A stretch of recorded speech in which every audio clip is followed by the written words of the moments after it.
জীবনে বন পরীর গল্প শুনেছেন, বন পাঠার গল্প শুনেছেন? শোনেন নাই, আজকে শোনাচ্ছি। ইনি হচ্ছে বন পাঠা। আর এই বন পাঠার সামনে দিয়ে যদি কোনো মেয়ে মানুষ যায়, তাহলে এর জঙ্গল থেকে ছোট্ট একটা অ্যানাকোন্ডা ফুঁচিয়ে উঠবে, ঠিক হাউন আঙ্কেলের মতো। হাউন আঙ্কেলের যেমন ছোট্ট একটা অ্যানাকোন্ডা ছিল, এরও ছোট্ট একটা অ্যানাকোন্ডা আছে। আর পিছনে গরু বাঁধা। কোনো ক্রমে যদি গরুটা ছুটতে পারে, তাহলে ওর কী অবস্থা হবে?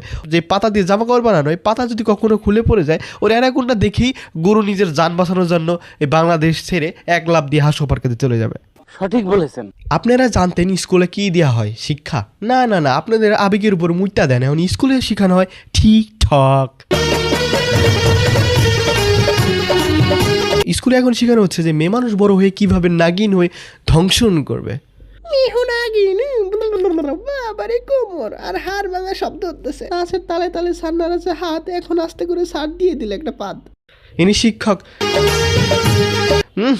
ওনারা কি দেখে নাগিন মনে হচ্ছে? তাও না, একে দেখে মনে হচ্ছে গুইসাপ। সৌদি আরবের সেই সান্ডার পুষ্টিহীনতা ভুগা সেই ছোট্ট ভাইটা বাংলাদেশে এখন এসে নাগিনের রূপ ধারণ করতেছে। हमारे पिछवाड़े में 4 डंडे में अलग से मारता, सही बता रहा हूँ।